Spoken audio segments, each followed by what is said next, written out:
Mi bandera lo grito por donde quiera, mexicano 100% no existe ni una barrera, mucho menos nos separa una frontera, con papel o sin papeles yo vivo a mi manera, no me importa en cualquier país, si el cielo se pone negro gris, escuchando a Gerardo Ortiz, celebrando fiestas patrias con 2 Génesis, cantamos mariachi y en acapela, miramos a diario con los jefes la pinche novela. Hola amigos de Pancho Villa's Army, aquí el Zargento, back for a special edition of Villa's podcast. The reason why I'm saying it's a special edition is because we have a guest that, if you think of somebody who is, someone who's chingon in your life, someone who, goes out there and puts everything on the line, has a passion for what they do, this person comes to mind. So and more than anything, it's topical because, you know what, in less than a week, we have a major event coming up and we want to promote and let our teammates and let actually more than anything our members know that their voices can be heard and to just stand out, go out there and do what you need to do and make a difference is really what this whole message is all about. But more than anything, we want to get to know and hear her story. So let's introduce our guest. Let's give a warm Pancho Villa's Army welcome to a baker's daughter, an activist, a community leader, a chef, award-winning chef, and more than anything, la más chingona chef I know. Let's give a warm welcome to Silvana Salcido Esparza. Welcome, Silvana. Hola, hola. How are you today? ¿Cómo está todo? A toda madre. Toda madre. Hey, thanks again for coming on and jumping and talk to us a little bit today. I always like to start off with, can you give us a quick little bio and as much as you want to give us about yourself, where were you born, raised, and just let people know a little bit about you before we go into the questions. Well, the long and short of it is I come from a long line from Chihuahua, and somos chihuahuenses en Los Salcido and duranguenses in Los Esparza, and basically I come from the founders of Chihuahua, long and short of it. I also carry a 800-year baking line. So I was born in California. My father had a bakery. My grandfather had a bakery. And I moved to Phoenix about 26 years ago to attend culinary school, and I fell in love. Nice.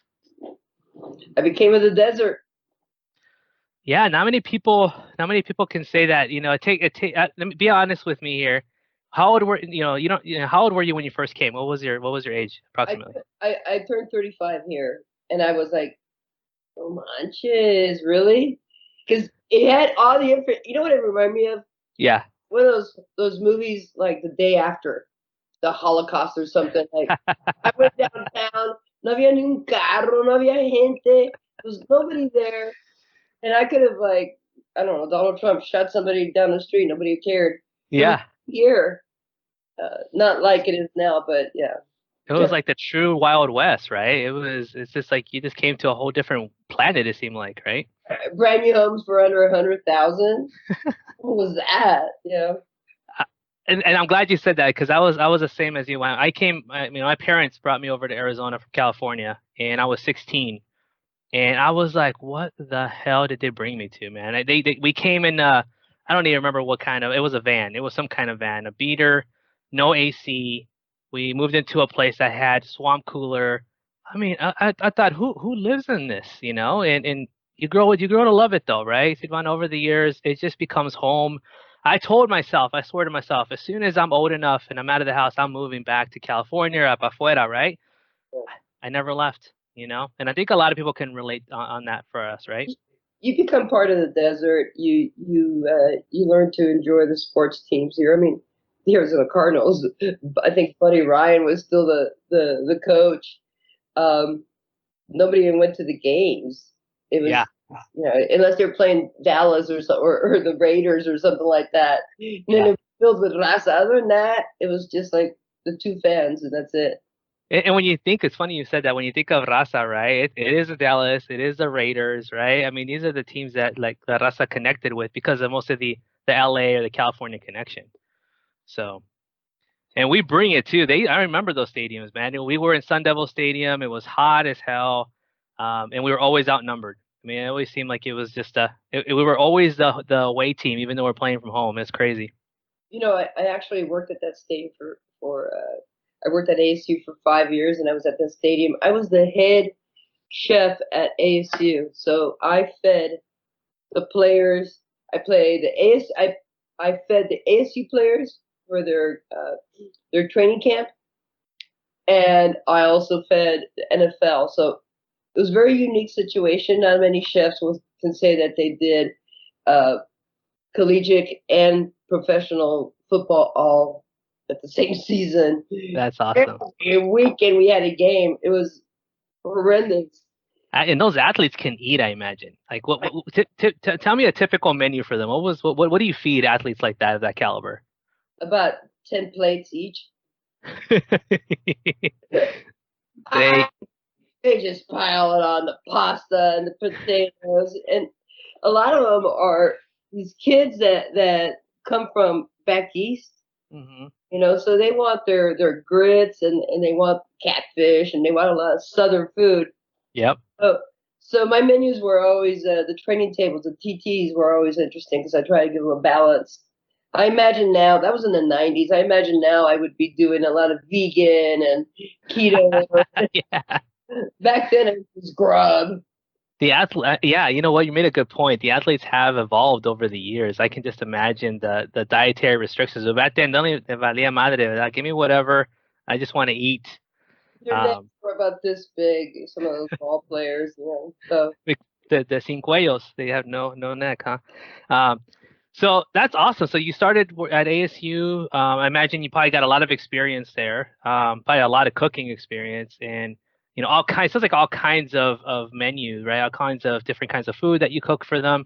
What finally decided? You know, you finally made you know. And this actually we're talking more about you know your evolution here. What made you finally decide to stick to your traditional, like going to the roots? And I heard a story that you actually went to Mexico and just started learning from the various communities and just got right to the source. Can you tell us a little bit about what made you do that and that journey? sure. You know what I did is I went to culinary school, and in culinary school I decided I was going to become a Mexican chef, which really didn't exist. The only Mexican chef to speak of was Rick Bayless. Los Mexicanos. Okay. So, It doesn't sound Mexicano, but okay. no, pero, I mean, you know, el güey sí sabe, pero, Sí. pero at the end of the day, los Mexicanos. So, with all respect to Rick Bayless, I want my own experience, you know. Like I said, I come from 800 years of baking. Pero, and being a California kid, my parents were always at Tijuana. So we always had the ingredients. And we had a panaderia, so we always had extraordinary ingredients.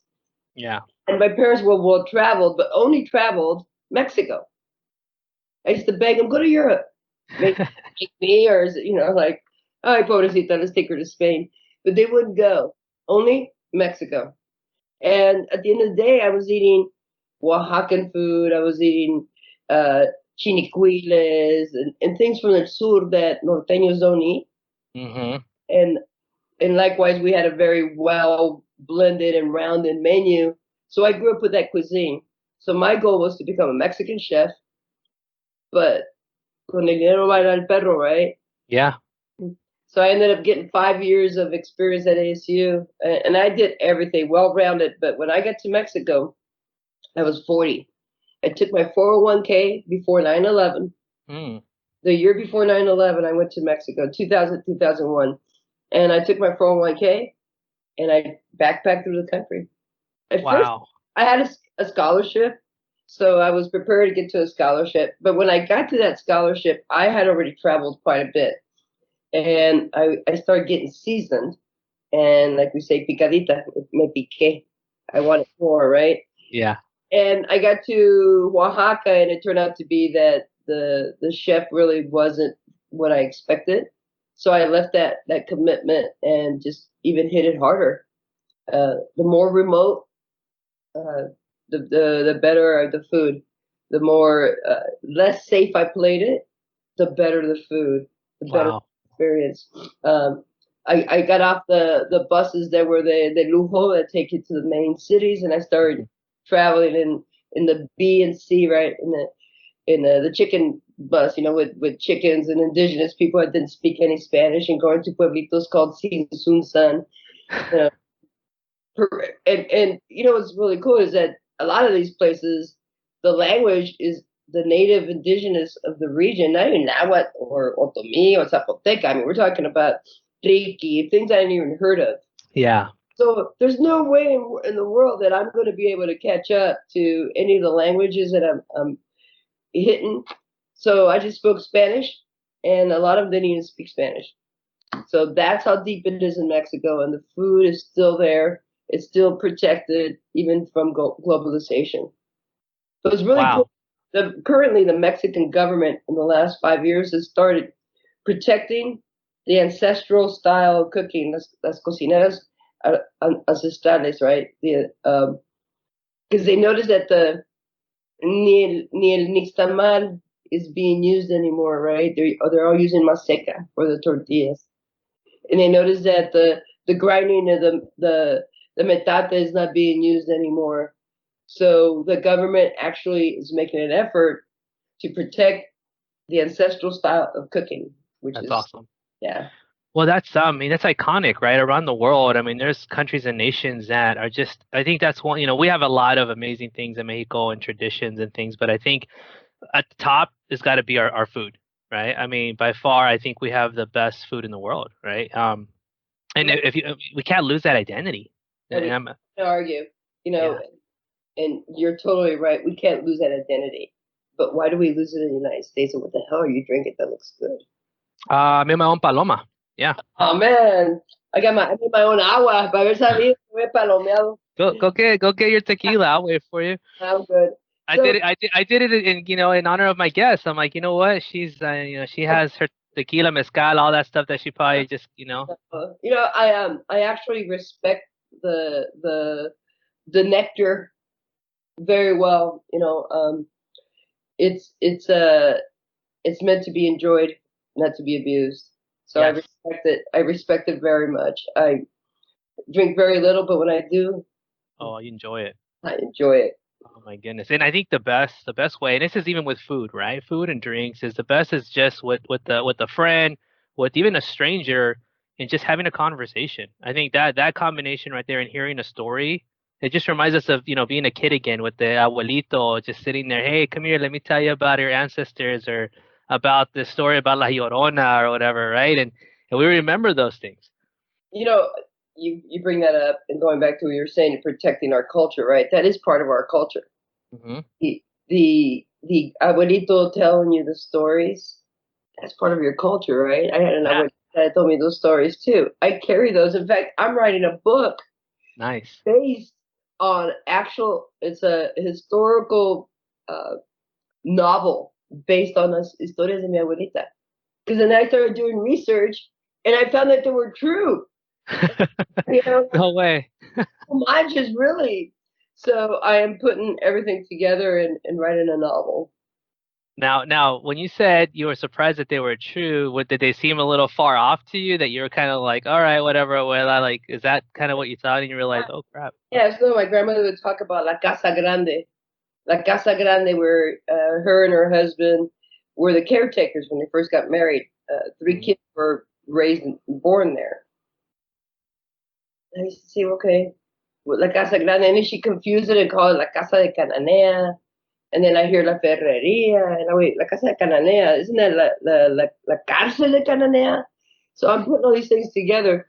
Yeah. It's out, as I went to it, it's now a museum. It's Ferrería. It's in outside Durango, la mera ciudad de Durango. Durango is la segunda capital de Mexico. It was the second capital of Mexico. Early on, they hit Durango hard because of all the minerals. Mm-hmm. And so it's a colonial city.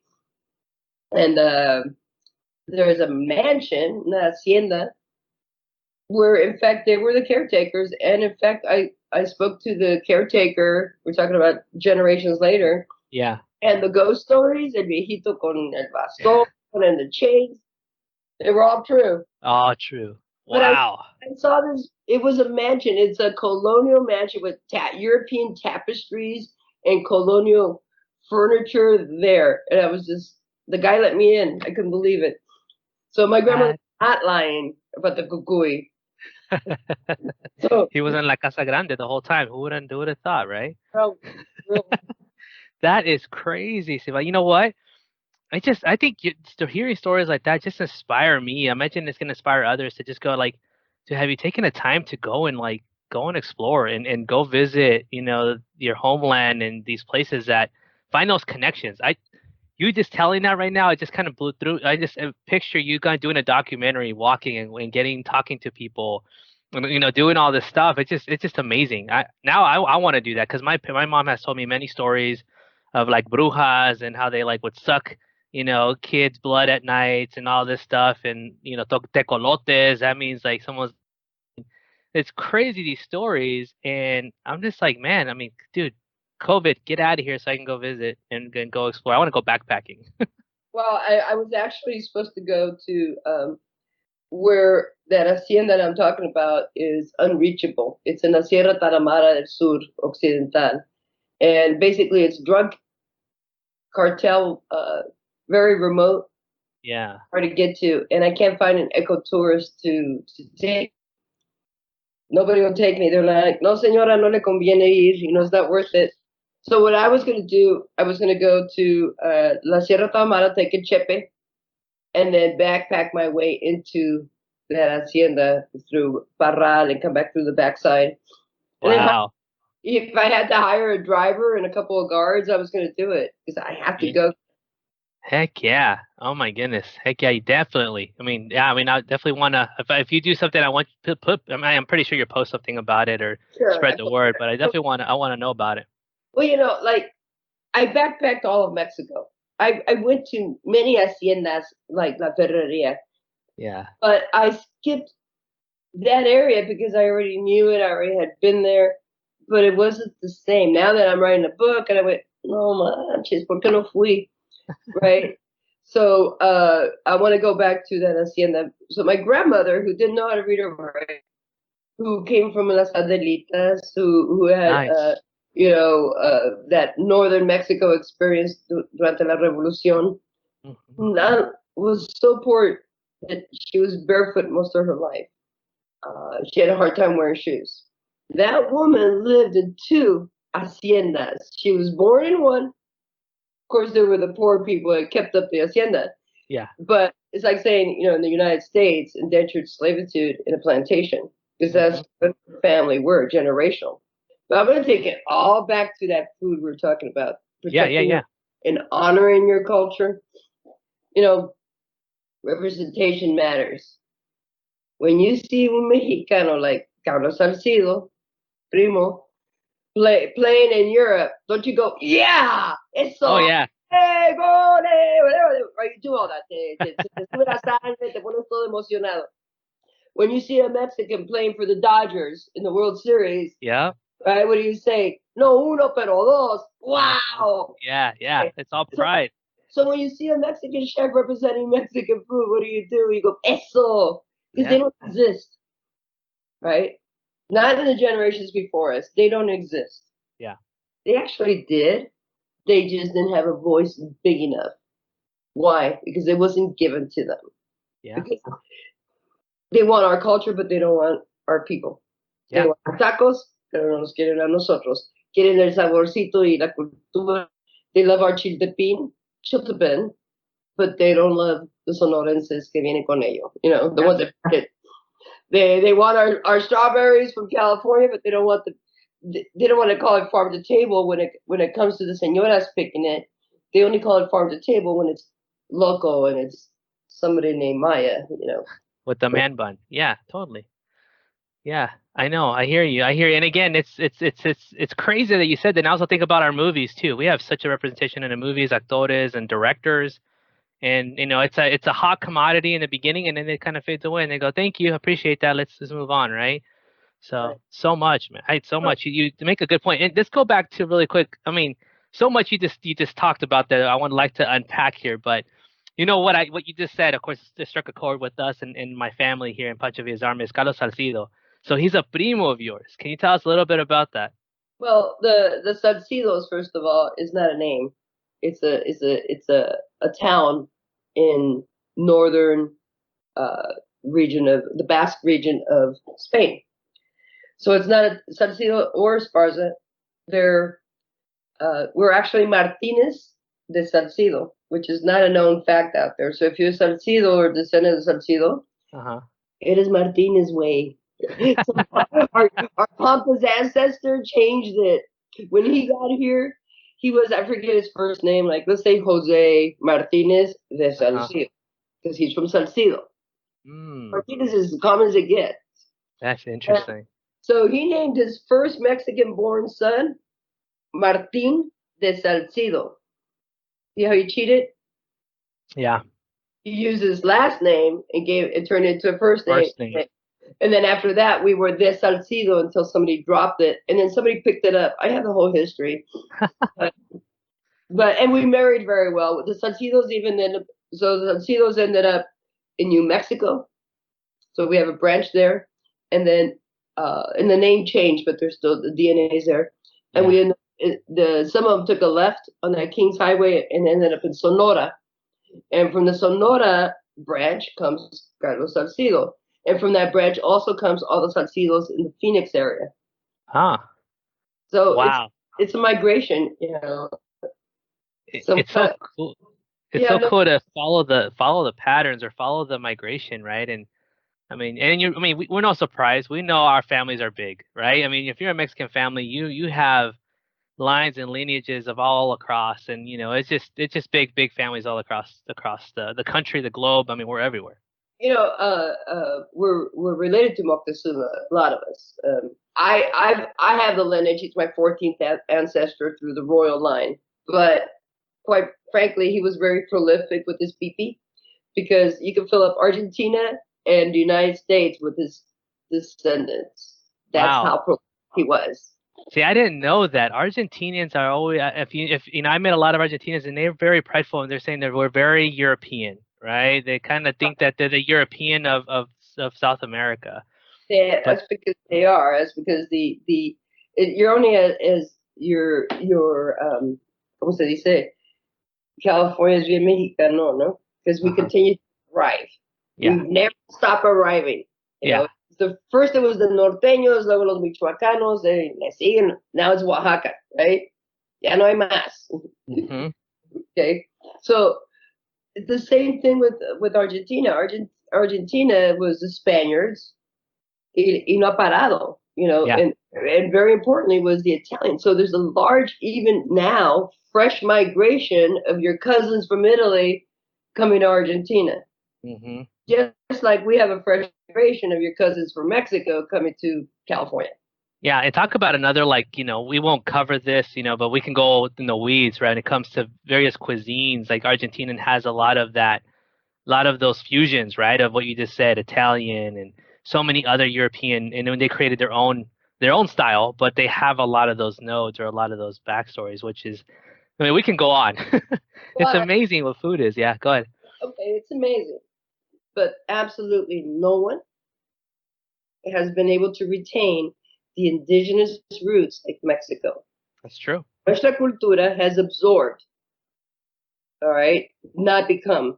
So when Maximilian and Carlota came with their European, Mexico's now Europe, okay, bring in the chefs, bring in the pastry chefs, bring in the architects, the gardeners. Yeah. They made El Paseo de la Reforma. They brought a certain finesse that didn't exist in Mexico. Yeah. Pero no los mandaron a la fregada. But we take what's good, right? With that came las orejas, la repostería mexicana, las cremas en el sur. You look at the food in Mexico City, it's very European, pero es bien mexicanón. El mole was very simplistic. When Europeans came, they went, thank you for those ingredients. We'll just add it to our mole. And it just became a bit more complex. Yeah. Pero at the end of the day, sigue siendo mexicano. I'm thinking of my favorite comida, you know, when you think of Mexico City, right? I mean, there's so many different flavors, but mine is tacos al pastor, right? That's what Mexico City is well known. And that doesn't it have like a Middle Eastern background because of the spigot, right? Right. So tacos al pastor their origin is a little bit further east, and it's going to be Puebla. But Mexico City they retain everything. Right. They're the hub, yeah. Pero la cochinita pibil, but they do it a little different than Yucatan. Pero al pastor is primarily from Puebla because that is where la semita comes, which is semi-bread, which is challah bread. There's a big, huge Middle Eastern. I mean, you talk about the Moors being in Spain for 600 years. So of course they left their imprint. Tamarindo. That's the number one thing in Mexico is tamarindo. Right? Use it for everything. Eso is not even European. That's Middle Eastern. Tamarind pods, the pomegranates. Those are things that we use in our cuisine here that came from Europe. But on the other side of that coin, Diego Rivera made a mural, and he made the mural that way, and there was a door at the very end, and then there was a little space left of the door. And I imagine that he's like, well, I can't start the mural here. It looks kind of weird. Yeah. So he did there is he wrote an homage to Mexican food. He said, El mundo le debe, the world owes Mexico a debt of gratitude because Mexico gave the world. And he's got a long list. Chocolate, tomatoes, chile, mamey. I mean, it goes on. La piña.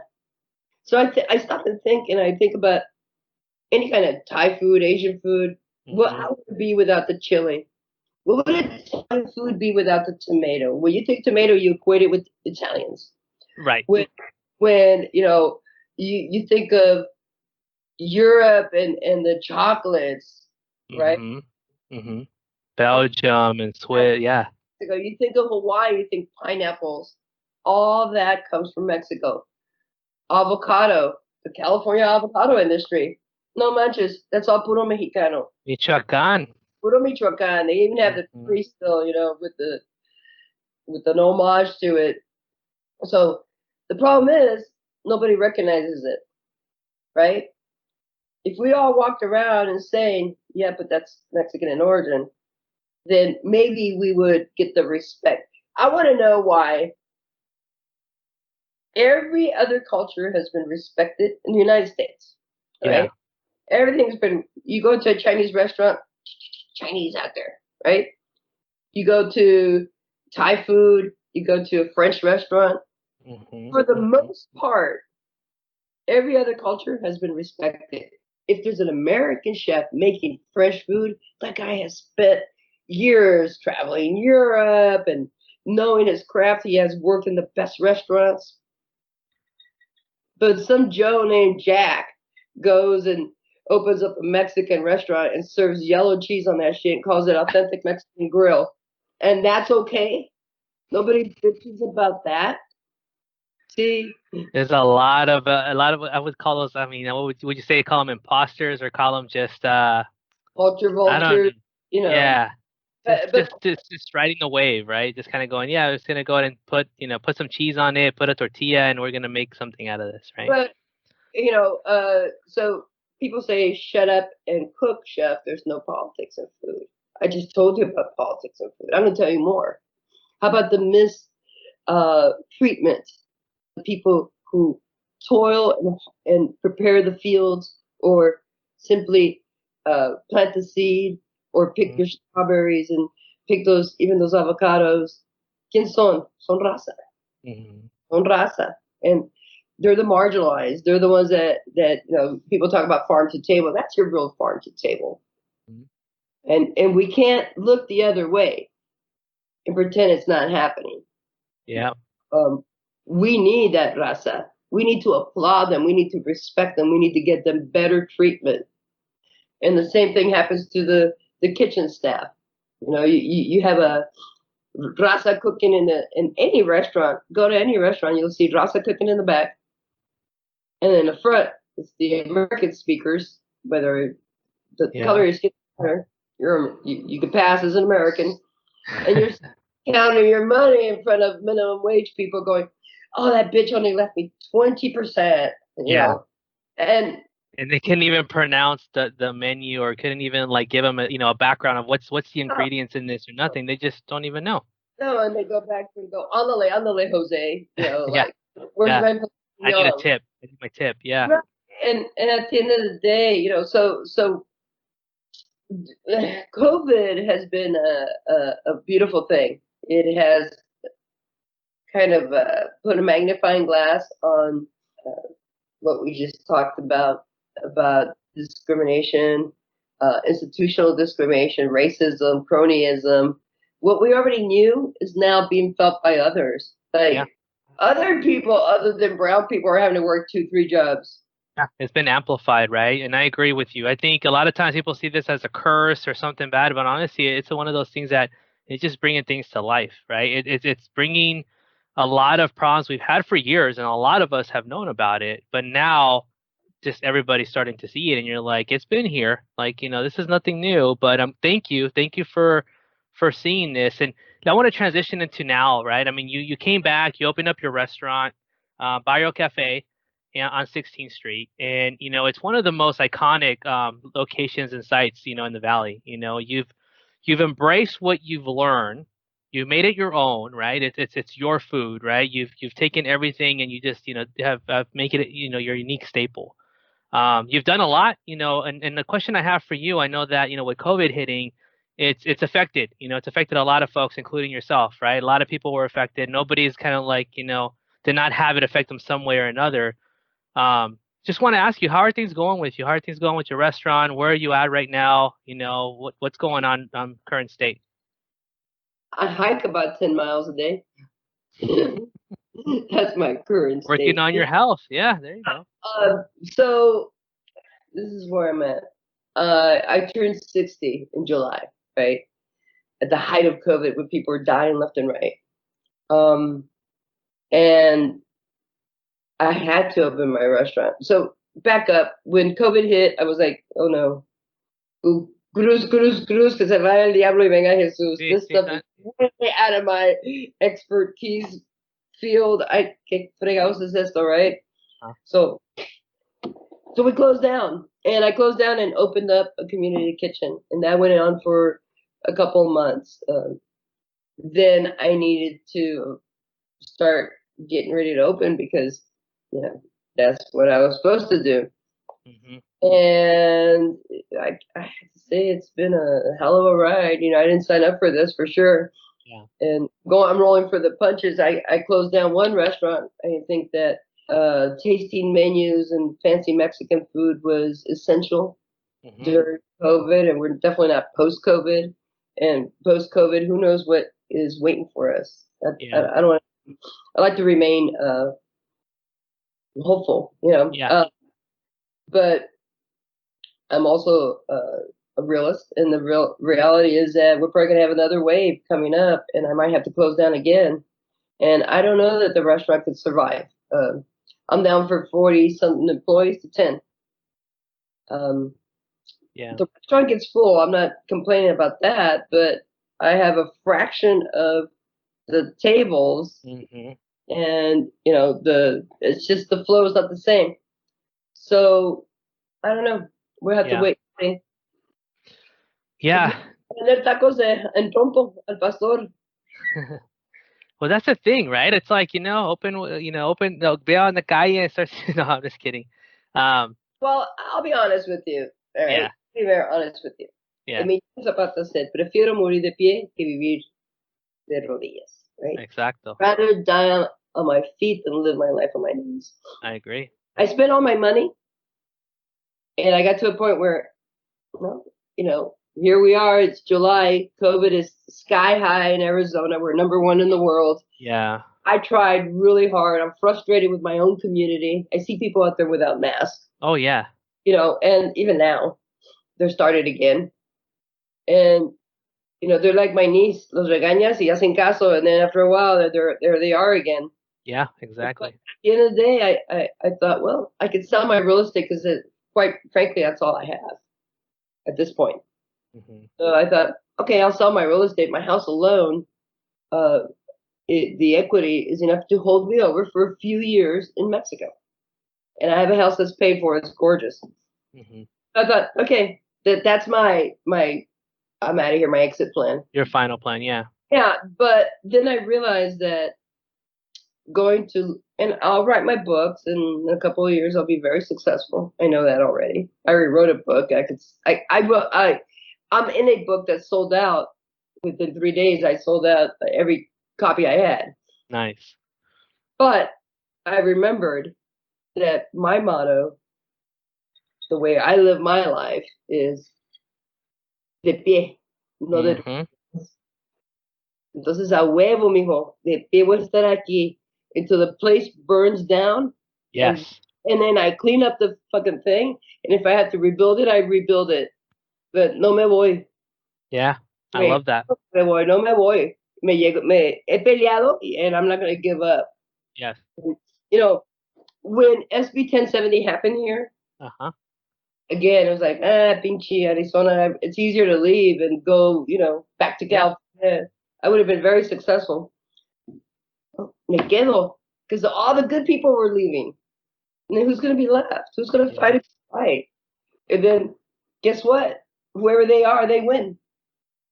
I agree. No, hats off to you. Hats off to you, Chef. I mean, I think that we need more of that, right? We need more folks, more people in the community to stick it out, to fight the good fight, like you said, not to give up, and I know it's tough, but guess what? The best things are better if you fight for them. And at the end you can go back and be like, Mira, sabes que? I'm still here. And it's like if it was easy, anybody can do it. But you know what? Back to our roots, back to our history, we're about, we come from a history of warriors, right? Of Aztecas, of guerreros, We and we do. don't give up. We fight it to the end, and we're gonna stick it out. So, hey, first of all, thank you for sticking it out, and we're pulling for you. A lot of our members, that once this, we start traveling and everything, I definitely want to recommend to go to your place and definitely check you out. The only thing I want to make sure it's clear because this has come up before when I tell people, hey, oh my gosh, I'm going to interview Silvana from Barrio Cafe and all that. They always say this, and I want to get this clear. They go Barrio Queen. I'm like, no, Barrio Cafe. Can you like clarify what the difference is? What happened? Because I get that a lot, and I want to make sure I tell people, hey, it's what's the difference there? Well, it says Reina del Barrio, and a tattoo by Weiner. And, you know, it's an attitude, right? So I named my second restaurant after my tattoo, Reina del Mhm. Barrio. I made a killer, I designed a killer logo with some 70s chola, made her a crown. I went, Yeah, yeah. It was I, in Scottsdale. yes, it is. Yes. Hmm. And I poured my heart and soul into it. But I had a business partner, and, te dan la cara de una manera. Hmm. Within months, I went, que chingados hice? Like this guy. And I can't describe him any other way than Donald Trump. Ooh, okay. Like, oh, don't worry about it. I'll just sue them. I'll make the deal. Yeah. And he's got so much money that living in court is his thing because most people can't, like I could have fought him. And if we would, it's like the McDonald's movie. If we would have got to court, I would have won. Yeah. But I couldn't afford to get to court. And I just went, chinga tu madre, cabrón, métetelo por el culo, y ahí te va. And I just went out and with no money, found a way to open Gran Reserva and open other restaurants. And I continued to go forward. Hmm. But basically, it's a culture vulture that thought they were dealing with a little dumb Mexican or something. And it's just, I'd rather leave. Again, Yeah. Thank you for clarifying that because I don't think a lot of people know that story, right? They don't know that, and honestly, I didn't even know that as well. So for me, it's like I want to know who I'm supporting, right? I want to know who I'm supporting. Is it a genuine person who cares about our culture, or is it somebody who's just taking advantage of the name and our culture and really doesn't respect it? That's the key right there. so If you're they don't respect it, a chingar su madre, no, right? and it's really sad because then he came back and started taking employees. People have been with me for a long time, and then he dumped them after he used them. Like, no se vayan pendejos. You're gonna give them our culture. Hmm. That's all you're doing. It. You're gonna be a vendido. I mean, I literally sat there. I go, no seas vendido, güey. No seas vendido. No te quedes conmigo. Eso no importa. Pero no te vayas con ese güey. Yeah, You're gonna be a vendido. I yeah. mean, that whole deal cost me my health. Most importantly, it brought out my disease that I have. I have a rare, incurable disease. I ended up in the hospital. I remember being in a meeting with him and his wife, and and arguing with him and just going, what the hell's wrong with me? Wow. He kept talking, and I felt like, no, so hasta aquí. And, Wow. cut your losses. But I look at it as a PhD in business, believe me. No matter how good your contract is, if you don't have the money to back it up in court, it doesn't matter. You know what? And that's a big lesson, right? A lot of people feel that, when you go through, challenges or even failure, right? People think it as a failure thing, but it's actually you learn from it. It's like, hey, that's good. I learned. What's that famous adamant? Shame, fool me once, shame on you. Fool me twice, shame on me. Right? Like now, it's like, hey, truchas, like I got you. I'm looking out for you. For those type, yeah. And sure, it'll be a chapter in my book, but at the end of the day, it's not just them. I'm chingo. I see it left and right when I see other chefs, because think about it. Eres cocinero, estás trabajando en un lugar, and the chef goes, "Oh, I love that salsa you made. Oh, my mom made that. I blah blah blah blah." Right? And oh, hey, can you make that salsa? I'm gonna put it as special. Oh yeah, chef. How about we make some tacos, some fish tacos? Oh, good idea. Next thing you know, that fish taco and your mom's salsa is on the menu permanently. Yeah, and they're making money. Sure. And then next thing you know, you're no longer an employee there, right? I've seen it happen over and over again. I've seen it happen, and I also seen people be tight-lipped, like por necesidad, work somewhere, but never give up more than what they for example, I've seen like, oye mijo, esta salsa está horrible. Why did you even make it like this? You know how to do it better. Esa es la receta. I'm like, I know, but you know how to make it better. Nope. Esa es la receta. They want to see that crappy food, that's on them. I'm not going to give them my mom's recipe, right? Yep. I was like, oh, no, I got my mom's recipe. In fact, let me show you a different chili, chef. Look, one time I used to write for the local rag here, the New Times, years ago. I had my own column, and I was sitting there writing, and then the TV was on, and I heard, Peter Piper has pasilla peppers. Man, that's it. When I started writing was leave Peter Piper, leave our, pecking peppers alone. You did the whole rhyme there. Right. So right, she sells by the seashore. Peter Piper was taking pasilla peppers and putting them on their pizza. Yeah. So I was like, ¿Quién te dijo que pasilla peppers was for you? First of all, that's not even a pasilla. A true pasilla is a dried chilaca. Yeah. Right? So, okay, here's the disrespect. Vas a una tienda mexicana, un mercado mexicano, like, I don't know, city, or in California, anywhere. And you go to the poblanos, where all the fresh peppers are at, you see the poblano, it says pasilla. Pasilla has nothing to do with the poblano. Nothing, ever. Pasilla, poblano will never be a pasilla when it's dry. But just the nature of the word, it's like saying raisins in front of grapes. That's total disrespect. Man. Correct it. And it started in California. Some dumbass grocer did that, and it became the truth. And all over the United States, all the groceries caught pasilla peppers. Wow. That's crazy. And that's respect. I mean, that's... No, and again, it just continues, right, with everything. Like anything that you see, it starts to morph into something different. And we don't want to lose that identity. We don't want to lose, our root, where it came from. But what is your identity, mijo? Like, you had the stories from the abuelito, but not everybody has that. There's a homeboy in LA right now that ate some nasty ass watered down menudo and thinks that's the shit.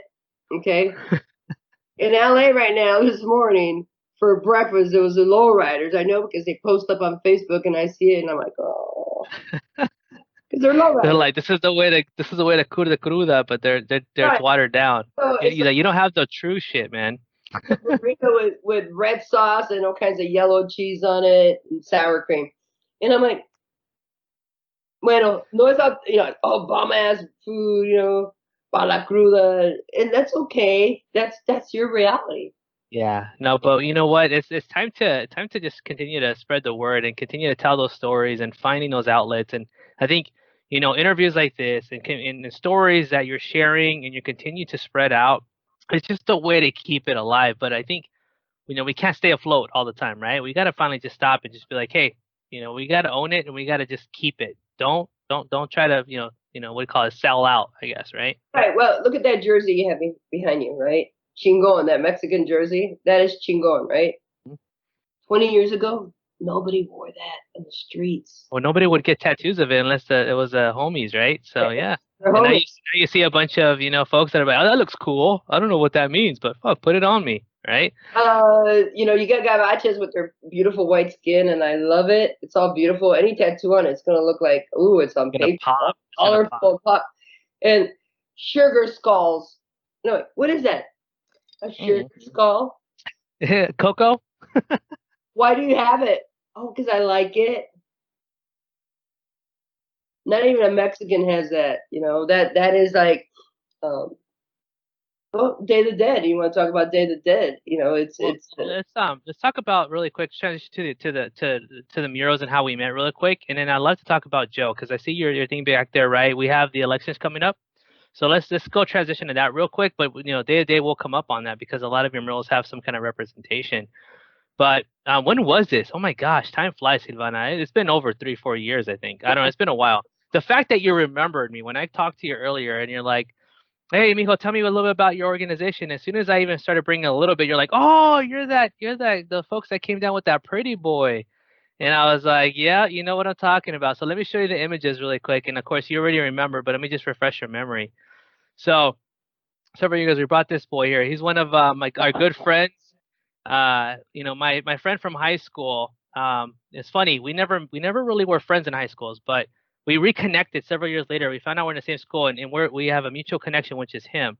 And we're like, we gotta take some cool pics. And I imagine your place is popular. You have one of the best murals in the whole valley. I would say, and even in the whole country. And we went out there. We started taking pictures, right? And we were drawing a little bit of a crowd. A couple people were coming out. You came out. And then you started going, hey, what's going on? Where are you guys from? And we started connecting and communicating. And we found out that you were related to, you have part of the Salcido, Carlos Salcido's family and all that. And it was just a great overall experience. But I thought that was really cool how we met. And if again, the food is bomb, the location's awesome. Again, we have a chingona chef. But then check out the murals. So tell us about how those murals started coming up and how did that inspiration come and getting all those murals out there? We had a nasty law around here called SB 1070, Show Us Your Papers Law. And at that time, I had one mural being painted, the first one. And when the artist was finishing it, somebody came by early in the morning and said, hey, what are you doing? And he goes, oh, no, I'm painting a mural. I'm just signing it, because it was dark. It was whatever. Yeah. It was too hot to be there during the day.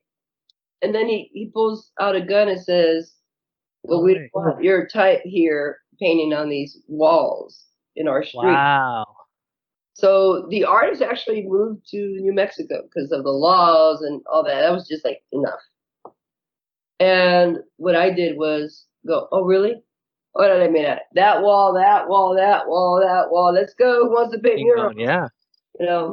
I go sell more tacos. I even did cooking classes to raise funds, whatever. But see, when you go to a mural, like even Diego Rivera, right? He had a message, a little space, and he said la piña, chocolate, and all that. Yeah. Look how it's influenced me and many others, right? So for the last 10 years, there's little kids that have no longer remember graffiti and ugliness. Now they remember murals and aspirational. Yeah. Aspirational. This is for the young kids of the neighborhood. I don't care what color you are. This is for you. It's Yeah. for this back here used to be drunks and hookers. Now it's just drunk hipsters looking at murals. I'm no longer running over condoms. I'm running over, just it's paved, it's clean. Running over people taking selfies of Instagram and And tourists. at the car clubs and the tourists. And when COVID first happened, I had to put cars in front of the murals because people were just bored and they were coming out to look at the murals. And I wanted people to stay home. Yeah, But stay safe. but it's become a destination, so much that it speaks about our culture. Yeah. Most Speaking of tourists and people coming out, so just this year, right? Maybe a few weeks ago, maybe less than a week ago, you had a special visitor, two visitors in their crew. Let me show that image real quick and tell us about this experience. So you've had, imagine, a lot of people come to your murals, but having the our vice president, ex-vice president, and also our future vice president as well, Kamala and Joe Biden, visit you. So tell us a little bit about this visit. How did they end up coming to visit you? What was this whole experience like? Enough is enough, right? I decided to stay and not go to Mexico, and then I just got involved in the campaign. I've always been involved in politics and local politics to the point where I support everybody, the mayor and the senators. But to this degree, I was asked if I had something to say, and I did, and it turned into a commercial, a national commercial. In fact, I think I'm in like 6 Biden commercials, one way or another. And so they came here, and they're reaching out. They're trying hard to win Arizona. Arizona right now stands to be to make a difference. Like it really. We can go from a red-leaning state to a full-on blue state, and that stands to make a difference. That is so cool. Look, he's holding horchata, and she's holding. That's what I was gonna ask. We know that Joe Biden is definitely not lactose intolerant. He's got the horchata full blown right there. Like, let's do it. He was. What's this? I go, hey, don't drink it. Wait till you get in the car because you gotta take off your mask, and I don't want nobody to see you take off your mask. He's like, nice. Oh, you're right. Yeah, you know what? I gotta tell you something. That man right there is the real deal. Nice. He really is. That poster right says battle for the soul of the nation. All right. I believe that man has a soul. I talked to him and I said, he asked me if he had a chance for Arizona. So I said, Arizona's a maverick state. We're the land of John McCain. Yes. And our politicians don't follow the rules. Look at John McCain. Look at Jeff Flake. Better yet, look at even the Democrat, Kristen Sinema. Sometimes I don't know if she's a Democrat or a Republican. We kind of don't know, but we don't care, right? It's like, I don't care because she is everybody's senator. Yeah. And at the end of the day, I said, our voters vote the same way. I know I voted for John McCain, and I'm a hardcore Democrat. Exactly. Me too. So hopefully we will be able to make a difference. But Latinos have the power. This is when we have the power is when our voice is being heard and our vote is being counted collectively as Latinos. Otherwise, soy Mexicana. I love that. No, it's funny. I'm a big, again, I think Arizonans, if you're in Arizona, if you're a hardcore Arizona fan or Arizonan, you definitely are a big fan of John McCain. I mean, the guy has, transformed the nation, has put us on the map, and he just didn't care. And that's why I love the word maverick. And I think, honestly, if I were to have another son, because us Mexicans like to have kids, I'm going to name him Maverick. Chinga su madre. I'm going to name him Maverick. I don't care if it's a Mexican name. I don't care. You know what? That guy has my respect. So I get to name him like, like Maverickito. Well, when he's little, then when he gets older and he's taller than me, then it'll be Mavericote, right? Mavericote. He's no longer an Ito, he's an Eto, right? But yeah, I mean, that's amazing. And it's funny, I went to a humans rights campaign. It's a nonprofit and they my sister is part of, she's a trans, so she has, I love her. She's been, a big part of our family, and we've embraced her since day one when she came out, and awarded, an award in that ceremony. So we were there, we were cheering her on, and that's when I first met Mark Kelly too. So you talk about, definitely Joe Biden, but also Mark Kelly and for Arizona has been amazing. And the guy, spoke the truth. He's also embracing the Maverick concept. And again, I just love people that say, you know what, ¿sabes qué? I'm gonna work with everybody. I'm for the people. I'm from everybody, not for one group, not for whoever gives me the most money. It's like I'm here to help and be a voice. So again, that's what I'm just along with you. Like, Just give me someone that's real. Give me a human being who has empathy, who is willing to say, hey, I'm human just like you. I make mistakes. I fucked up. But we don't have that right now in the current administration. He thinks he's, is Dios. Se cree rey, Dios. No sabe. We don't know. I'm not here to offend people who voted for him. We all make mistakes. Pero everybody has a right. Pero anybody who starts out a campaign and wins, because anytime he starts to lose, he just goes back to Mexicans. There they are. I hate them.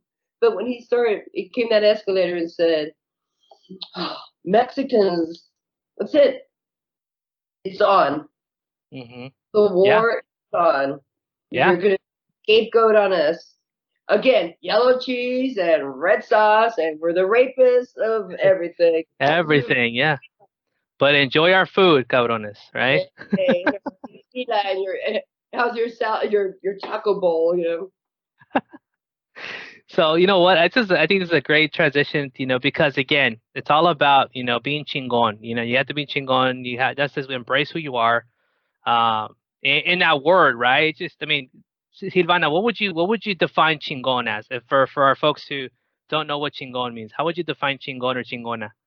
So in 2000, I was traveling Mexico, and I was telling my cousin who lived in Cancun that I had gone here and done that, all these crazy things in my travels in Mexico. And she says, and she's a Chilanga, she's from Mexico City. And she goes, no manches, prima, tábrete chingón, eres chingona. And I looked at her and I said, isn't that a bad word? Because outside of Mexico City, nobody at that time used it like we do now. Yeah. And long story short, when I got back, I used it as my saying, comida chingona, which means literally fucking badass food. Hell yeah. So all these people are little old ladies are buying my T-shirts and they're wearing a little viejita wearing chingona. Hell yeah. Some little señora goes, I went and stayed at the hotel in my travels, and I went to the gym. And when I was coming out of the gym, all these workers were going, mira, mira, mira, and they're coming out of the kitchen and going, ah! All la raza was going, ese veía trae comida chingona. La chingona. Dude, hey, you know what? Something about our culture, though. We see our abuelitas as chingonas. I think of that lady from the hot chocolate. The chocolate. She's a chingona. She's an actress. I think they got her from another movie. She's always with a cigar, just being chingona viejita, just like, what's up? I don't care. I love that. So yeah, it means badass, right? So let's do a quick thing. I'm gonna show you a couple images, and you just let me know, hey, is this chingon or no chingon? That's as simple as that. So let me know what your thoughts are here. Here we go. So first image of our quick little rapid fire chingon or no chingon. Well, that's chingon right there. Your logo is badass, by the way. Thank you. Yeah, that was our new logo for this year. Thank you. Appreciate that. Here we go. Chingon or no chingon? Edward James Olmos. Rete que chingon. I'm going to show a video, too. There's a video of him coming out in the Lincoln Project. I think you shared it, where he's just talking crap about Trump. I love that. That guy's chingon, man. He's badass. All right, next one. Chingon or no chingon? Eric Estrada. Semi-chingon. Semi-chingon. You know what? Okay, I remember. I'm old enough to remember him when that show came out. All the ladies, including my mom, and were like, nope, I gotta go home and watch Chips. So I'm gonna go with chingon because he looked hot on that motorcycle, and he was breaking barriers, and I'm a lesbian, but he was breaking barriers, right? Representation matters, like, you know, Freddie Prinze being the first comedian that we saw that was Latino. Puerto Rico, yeah. And Chico and the Man, you know, same thing with this guy. Although they could have got a Mexican to play it, but right. I know. But you know what? He also went in the novela, though, dude. He went to Dos Mujeres Un Camino. Yeah, I was So semi chingon, almost chingon. All right, next one. La chimichanga. No, that's pura chimicaca.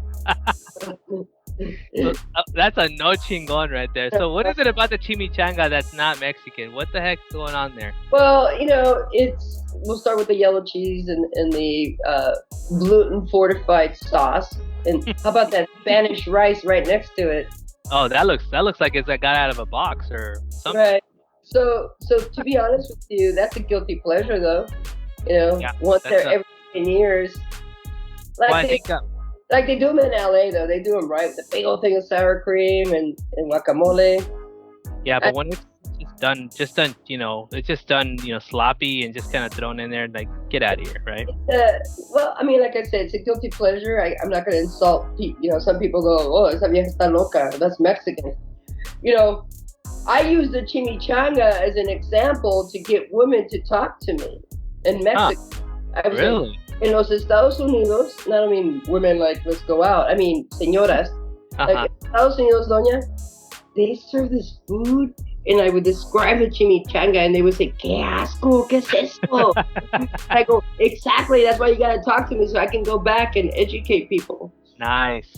Yeah, that's a good one. All right, so I agree with you. No chingon right there. I don't care what Deadpool and all these people try to make it popular. No chingon. All right, next one, mole. No, pues super chingon. You know, there's when you go to culinary school, they have a thing called the mother sauces, and they say there's only 5 mother sauces. All of them, mole is older. It predates them by who knows, you know. And all of them are just European bullshit because it's disregard to anything that's Asiatic, like Chinese sauces and mole, or the curries from India. None of them are considered. So again, politics and discrimination in food. Yeah. Look at that beautiful mole. Mole is amazing. No, it's been done right. It's just, dude, it's just. I mean, I think a sloppy food is a good food too. When you have to lick your fingers and just give me more of that amazing sauce. So good. Let's wrap it up. Guacamole. Super chingon, especially that one. That one's mine. Yeah. You know, you recognize it. I got it from your site. I'm like, let me see if Silvana can recognize her own mole. Look at that. And I think that's a staple, right? Is that pomegranate seed. Oh, dude, I love that. It just brings color. It's just a staple. I love it. But you have to look at see how it's in big pieces, the avocado. Yeah, the chunks. That's the key. That's the key. You don't mash it, at least for this style. You know, for like a salsa kind of. That's the key to my guacamoles. Don't mash it. It changes the flavor. I love it. Yeah, and again, you know, I am a big fan of that as well. Like when I make mine, I like to cut it, square it out, get that cuchara and scoop it out and let it fall in there. And that's my last staple when I put all the ingredients because I don't want it to get squished, right? But that pomegranate something about that pomegranate just gives it that additional. I think the color, it just pops, but it's unique. You don't see it very often, right? Usually, of course, cilantro. Do you have cucumbers in yours? No. Okay. I like to add a little bit of cucumbers. But, you know, whatever, right? That's the thing about the guacamole is there's variations in how you like it in the crisp, but that's awesome. Well, I mean, the guacamole is as versatile as you let it to be. You could blend it. You can make it to a sauce. You could, when you puree it thick, you can puree it almost watery. You can make it into a dip. You can do it like I do it. You can just cut the avocado and put it in a tortilla. So they agua la boca. But the more you get, it changes. So it still has that avocado flavor, but it goes from full spectrum. It does, yeah. And I'll be honest with you, tomatoes, I can't do tomatoes. It's just my body doesn't react well with it. So my replacement, my substitute is bell peppers, red bell peppers. I put that in there. It gives it the red, and it gives it that same illusion, right, or that contrast. But I mean, there's a lot of variations, right? You kind of go with your thing. So that is so cool, Silvana. Thank you again. This is fun. Hopefully you had a good time with the Chingon, no Chingon. Any new things you're working on? I mean, we're approaching the elections. Is there things you want to plug? Any current projects or events that are coming up that maybe you want to let our viewers know? I'll probably release this here in the next day or two. Okay. Well, I just want to encourage everybody to, if you haven't done so, to vote. More than ever, especially here, our collective power as Latinos needs to be counted. I don't care who you vote for. Just let your voice be heard, because we have the power. And they changed everything on the census so we can't even fully have that power. They're looking for ways to cut our power. We have the power.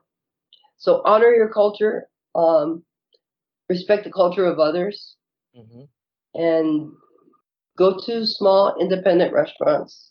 Even if you don't want to go in there, order food, take it to go, get it delivered, whatever the case is. Yes. In small independent restaurants, the conglomerates, listen, if we go under, and we're going under with the COVID, all you're going to be left with is crappy, subpar food.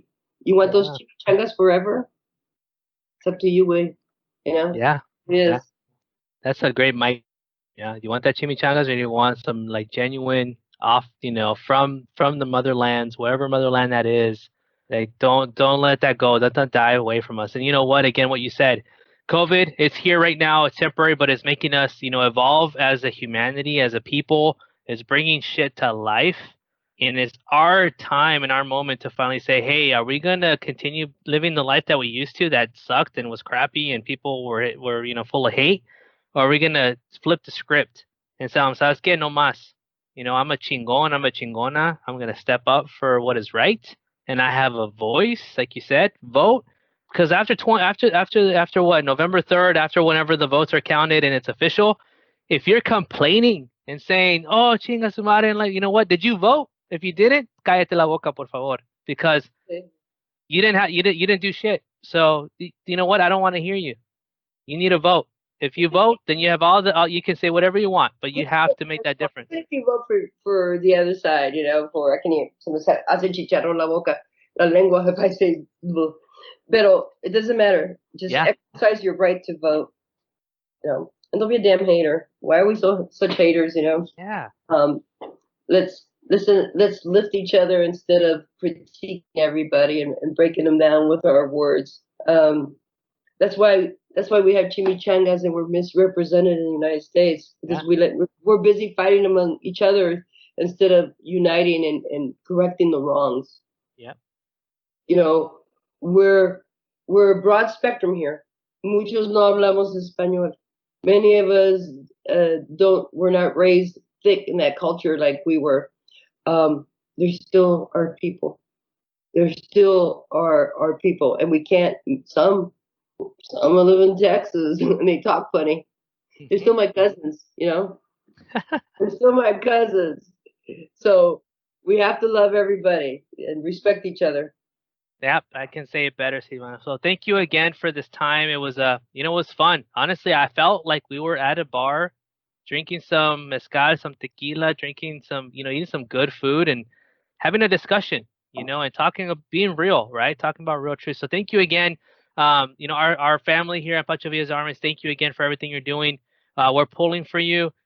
We want you to succeed. And, when all this goes away, I'm confident we can rally the troops and we can be out there and just go visit you and throw the biggest party. So thank you again. Zargento here from Phoenix, Arizona, from, the Valley of the Sun, from hell, people can say it. I don't care. This is our home. Silvana Zargento signing off. Hasta la próxima. Gracias, amigos.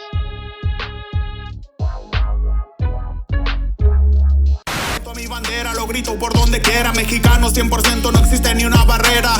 Mucho menos nos separa una frontera. Con papel o sin papeles yo vivo a mi manera. No me importa en cualquier país. Si el cielo se pone negro gris. Escuchando a Gerardo Ortiz. Celebrando fiestas patrias con dos Génesis. Awesome, man. That was great. Thank you, Silvana. That was good. The paloma's kicking in, so I'm feeling good. I'm feeling a little buzz.